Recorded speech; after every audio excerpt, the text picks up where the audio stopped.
Welcome student. आज हम बात कर रहे हैं थ्योरी ऑफ मैट्रियार्की। ठीक है, मात्र सत्ता का सिद्धांत।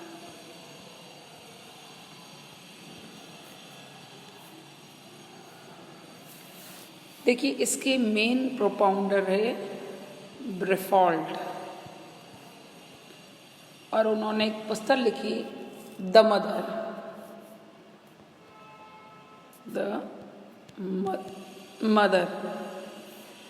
उन्होंने पुस्तक लिखी और उस पुस्तक में 3 खंड या वॉल्यूम्स पाए जाते हैं। वास्तव में वेस्टरमार्क के सिद्धांत को गलत प्रमाणित करना था इन्हें, ब्रेफॉल्ट को, और इसी कारण से आपने वेस्टरमार्क के सिद्धांत की आलोचना करते हुए अपने सिद्धांत को प्रस्तुत किया। और इस थ्योरी के अकॉर्डिंग मानव परिवार का ही नहीं, पशु परिवार का भी आदि रूप में मात्र सत्तात्मक परिवार ही था।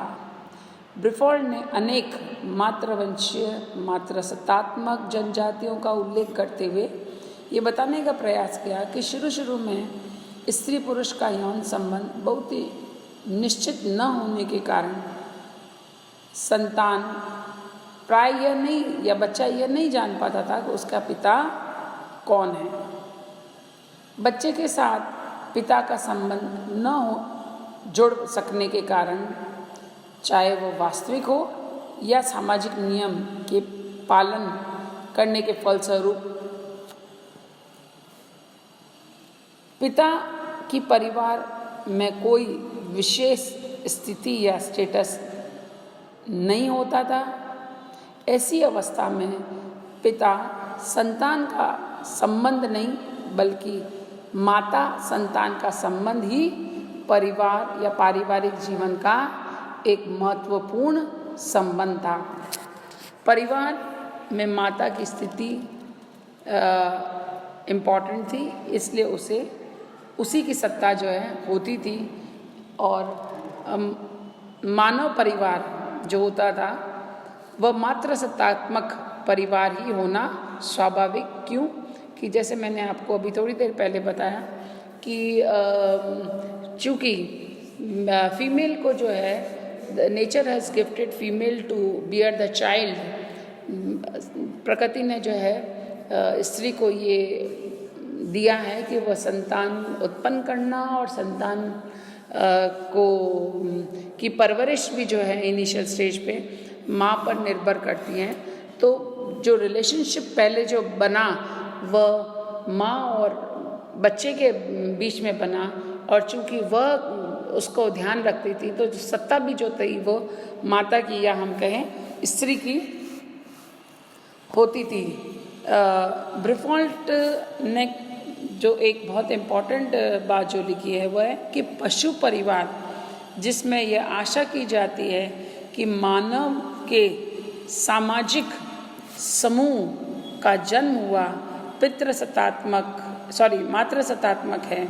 ब्रेफॉल्ट ने यह प्रमाणित करने का प्रबल, या हम ये कहें एक बहुत सारी जनजातियों का जो है एग्जाम्पल देके एक मजबूत अपना पक्ष रखा कि परिवार जो है इनिशियल स्टेज में मात्र सत्तात्मक स्वरूप ही था। ब्रेफॉल्ट ने अपनी बात पर बल देते हुए एक बात और कही कि परिवार की उत्पत्ति माँ को निरंतर आवश्यकता, विशेषकर बच्चों की रक्षा पालन पोषण की आवश्यकता के कारण हुई। पुरुष तो केवल यौन संबंधी आकर्षणों के कारण ही परिवार में रहता था, परंतु माता के जो मूल प्रवृत्ति है, या हम ये कहें जो मैटरनल इंस्टिंक्ट है, अधिक शक्तिशाली होती थी, जिसके कारण माँ अपनी और संतानों की आर्थिक और सामाजिक रक्षा की आवश्यकता को निरंतर अनुभव करती थी। इस कारण माँ को पुरुष के यौन संबंध, स्वार्थ और विजय पाना ही होता था, और स्त्रियां जो या माताएं ही जिन्होंने स्वार्थी पुरुषों के हाथ पकड़कर परिवार में बसाया, और माँ जननी है जब तक परिवार में माँ जननी है जब तक परिवार न होगा तब तक उसकी और उसके परिवार की रक्षा तथा पालन पोषण जो है संभव न होगा। इसलिए माँ की मात्र मूल प्रवृत्ति उसे परिवार बसाने के लिए प्रेरित करती है, और इसी वजह से सर्वप्रथम परिवार की आवश्यकता का अनुभव किया गया। इस प्रकार परिवार को बनाने वाली माँ की प्रधानता परिवार में होगी, और यही ऑब्वियस है, स्वाभाविक रूप भी है। तो पहले जो है वास्तविक रूप में, या हम ये कहें इनिशियल स्टेज पे, परिवार का स्वरूप मात्र सत्तात्मक रहा। अब ब्रिफोल्ट के साथ साथ हम बात करते हैं बेकोफेन